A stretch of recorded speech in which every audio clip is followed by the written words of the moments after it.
Yo, salut la famille. Voici une très bonne opportunité pour venir légalement aux États-Unis.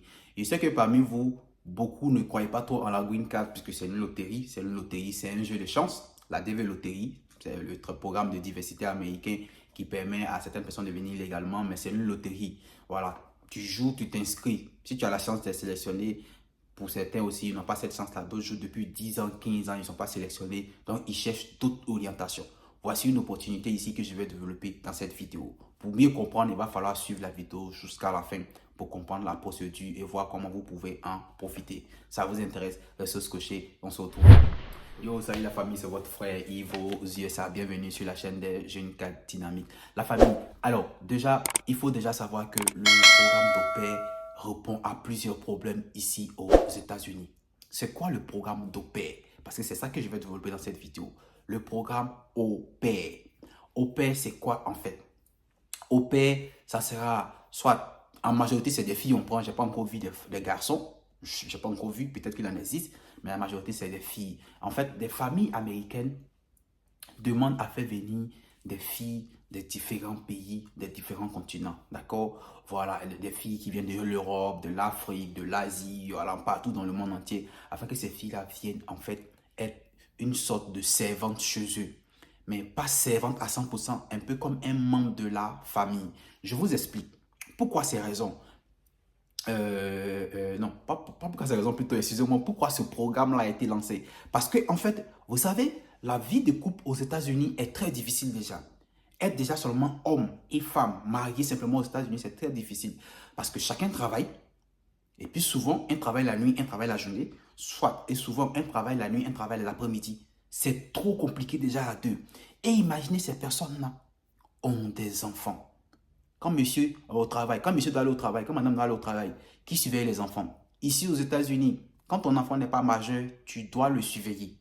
Il n'y a pas à faire de non, il va rester à la maison, il est grand, il peut se débrouiller. Non, non, non, non. Quand ton enfant n'est pas majeur, tu dois vraiment le surveiller. Peut-être que s'ils ont un grand frère qui a déjà dépassé déjà 15 ans, 16 ans, ou bien 14 ans, lui, il peut rester pour surveiller ses petits frères, c'est déjà un avantage. Mais jusqu'à ce que tu atteignes ce niveau-là, tous ses petits frères, ou bien tous les petits là, avant que lui soit grand, qui les surveille? C'est de ça qu'il s'agit. Donc, ça demande vraiment une organisation au niveau du couple, au niveau du foyer. Et c'est l'objet de beaucoup de divorces ici aux États-Unis. Parce que entre le travail, entre les factures, entre les difficultés de la vie et gérer les enfants, tout ça et autres, les couples n'arrivent pas à se comprendre, à trouver le juste milieu et finalement, ils se séparent. Et c'est triste et c'est très malheureux. C'est en ce moment-là, les gens ont lancé le programme d'au pair qui vient aider ces familles-là à avoir un autre membre de la famille qui vient gérer tout ça là derrière ces personnes-là. Parce qu'elles vont au travail, elles ont d'autres choses, elles ont d'autres projets à gérer, tout ça et autres. Il y a quelqu'un à la maison qui s'occupe des enfants, qui les aide, tout ça et autres. Donc voilà pourquoi ils ont lancé le programme d'au pair. Alors, déjà, quelles sont les choses déjà qu'on recherche déjà, c'est un au pair. D'accord? Déjà, dans la première des choses, un au pair déjà doit avoir des qualités. Il faut aimer les enfants. Il faut aimer les enfants. Vous qui voulez juste venir aux États-Unis en passant par là et puis vous allez venir, genre, et puis là il m'énerve, puis là il pleure trop. Non, non, non. Il faut aimer les enfants. Il faut d'abord aimer les enfants. Si vous aimez les enfants, si vous êtes à l'aise avec les enfants de 2, 3, 4, 5 ans jusqu'à 10 ans, tout ça et autres, vous savez comment leur parler, comment les maîtriser, tout ça et autres. Parce qu'ici aux États-Unis, on ne frappe pas enfant des gens. Hein. Et mes frères et sœurs, ici là, on ne frappe pas enfant des gens. Pour un oui, pour un non, tu vas faire la prison et c'est terminé pour toi. Donc, ici, on ne frappe pas les enfants. Donc, il faut aimer les enfants. Il faut être patient.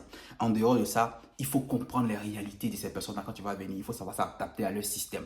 D'accord? Voilà, parce que aussi, les Américains, ce n'est pas seulement les Blancs ou des Noirs. Il y a des Asiatiques ici qui sont Américains, des nationalités américaines. Il faut comprendre leur culture, comment t'intégrer, tout ça et autres. En dehors de ça, il va falloir les aider à réduire les charges. D'accord? Il ne faut pas venir, tu vas regarder télé du matin jusqu'au soir, tu vas venir jouer musique, brancher n'importe quoi. Tu dois les aider à réduire les charges. C'est pour ça que tu viens en fait. Ensuite, tu dois apprendre à être organisé.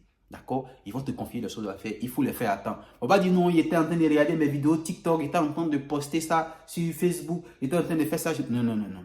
C'est l'organisation. Ici, time is money.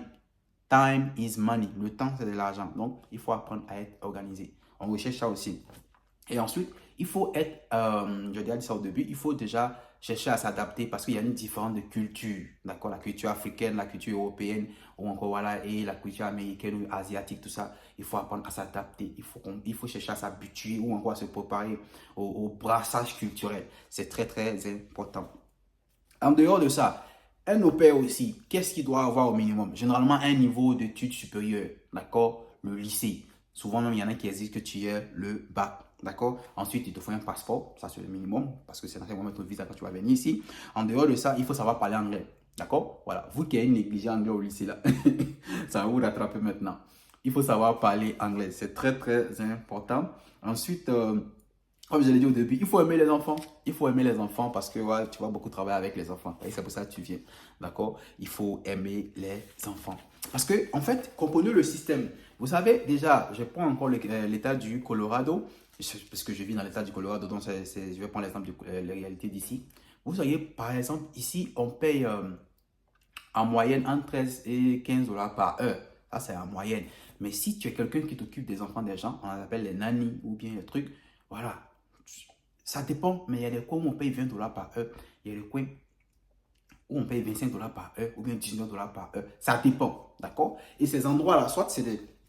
Ils vous donnent des personnes qui viennent suivre vos enfants à la maison, ou soit vous partez déposer vos enfants dans leur, voilà, dans leur centre. Et puis vous partez les déposer le matin et les soirs, vous partez les récupérer, d'accord? Voilà. Il y a des coins en moyenne, vous payez, je ne sais pas moi, 1000 dollars ou plus, ça dépend, d'accord? Ça dépend, ça dépend. Mais en moyenne, c'est cher. C'est cher. Or, au lieu de, par exemple, 15 dollars par heure, un au pair va venir vous dire, par exemple, que payez-moi 5 dollars par heure. Voilà. Parce que elle sera chez vous. Elle ne va pas payer l'eau courant. Elle va dormir chez vous. Donc, elle ne paye pas de loyer. Ce n'est pas comme quelqu'un qui vit seul, qui va payer son loyer, qui va vous demander plus d'argent pour la paye. Donc, elle dit, elle va vivre chez vous. Voilà, mais vous la payez 4 ou 5 dollars ou bien 6 dollars. Vous voyez que de 15 dollars à 5 dollars, vous voyez qu'il y a une grosse économie qui se fait là. Donc, c'est un très, très, très grand avantage en fait au niveau de la venue des au pairs en fait. Donc, ça fait que beaucoup de familles américaines maintenant sont orientées vers ça. Parce que je fais un petit calcul, en moyenne, par exemple, 4 dollars par heure, donc ça fait 30 à 4, 30 à 40 dollars par exemple. Bon, 4 dollars par heure à 8 heures, ça fait 32 dollars. 32 dollars. Quand on calcule au moins chaque 2 semaines, on se retrouve autour de 400 en moyenne, 400 dollars. Dans le mois, ça fait 800 dollars. Donc, vous voyez que déjà, par an, ils vont dépenser sur toi peut-être 10 000 dollars. Or, dans les daycare et tout ce qu'on connaît ici, là, c'est au moins 30 à 40 000 dollars par an. 30 000 dollars, c'est environ 15 millions de francs CFA. Environ 15 millions de francs CFA. Or, 10 000 dollars, c'est autour de 5 à 6 millions. Vous voyez 15 millions et puis 6 millions. Vous voyez déjà la différence. Vous voyez l'économie qu'ils font. Donc, beaucoup de familles commencent à s'orienter au programme d'au pair. D'accord? Beaucoup attendent et disent, mais comment faire pour devenir au pair? Il y a beaucoup de sites. Il y a beaucoup de sites. Je cherche sur Google. Je ne vais pas vous recommander aussi un site ici, puisque moi, je n'ai jamais appliqué en tant qu'au pair. Je suis un garçon et puis je vis également aux États-Unis. Et puis, le côté intéressant ici, citoyen américain. Donc, ça ne m'intéresse pas. Donc, je n'ai jamais appliqué. Mais je vous informe de ce programme parce que j'ai rencontré beaucoup de personnes ici qui sont venues ici en tant qu'au pair. Et à la longue, ils ont changé de statut pour devenir résident permanent, tout ça et autres. D'accord? Donc, il y a beaucoup de sites qui existent. Faites vos recherches. Il y a beaucoup d'agences en fait qui font le programme d'au pair. Dans leur programme là, il y a des parents qui s'inscrivent pour chercher des au pairs et aussi il y a des gens qui sont en Afrique ou bien en Europe qui s'inscrivent pour chercher des familles. Donc, eux, ils font le pont pour relier ces deux entités-là pour que vous veniez en tant qu'au pair pour rejoindre ces familles-là. Donc, faites des recherches.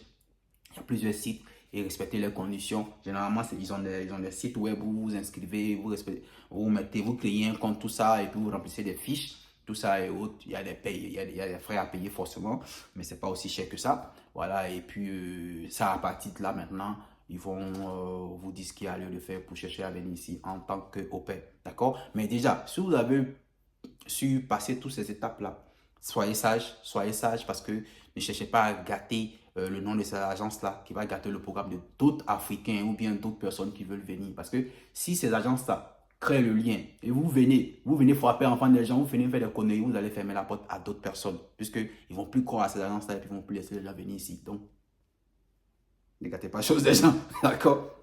Ok, donc pour terminer, je voulais vous dire comme ça le côté le plus avantageux. Voilà, ça c'est l'avantage de ceux qui vont suivre la vidéo jusqu'à la fin. Et avant de continuer la famille, jusqu'à là, si toutes ces informations-là vous ont plu, abonnez-vous à ma chaîne. Parce que ici, je partage toutes les opportunités pour venir légalement aux États-Unis. Soutenez-moi, encouragez-moi à faire ce genre de vidéos-là. Là, il est 2 h du matin, quand j'ai fait cette vidéo-là. Je pourrais bien dormir. D'accord? Soutenez-moi et abonnez-vous à la chaîne. Un peu en bas, là, cliquez, abonnez-vous. Voilà, cliquez s'abonner, vous abonnez et vous activez la cloche de notification. Comme ça, vous allez recevoir la notification quand je poste ce genre de vidéos. Et comme ça, vous serez régulièrement informé des nouvelles opportunités pour venir aux États-Unis. Alors, je termine sur les avantages, d'accord, pour venir ici en tant qu'au pair. Quand vous venez ici, vous voyez que vous venez découvrir la culture américaine. C'est un très grand avantage. Vous venez aux États-Unis comprendre le pays, l'un des pays les plus développés au monde, la puissance mondiale qui est les États-Unis. Mais derrière ça, quand vous venez ici aussi, là, vous pouvez avoir l'occasion de croiser votre âme sœur et finalement vous marier ici et sortir même du statut d'au pair et être citoyen américain. Vous voyez, vous pouvez être ici et profiter de ça aussi pour faire des études. Et après les études, d'autres vont suivre. D'accord? Donc, c'est pour la je vais développer encore dans la prochaine vidéo. Et vous verrez que être au pair, c'est un très grand avantage. Alors, c'est pas beau ça? C'est pas beau ça? Abonnez-vous, abonnez-vous, soutenez votre frère que je suis. Allez les gars, portez-vous bien et on se retrouve au prochain numéro. Ciao, ciao.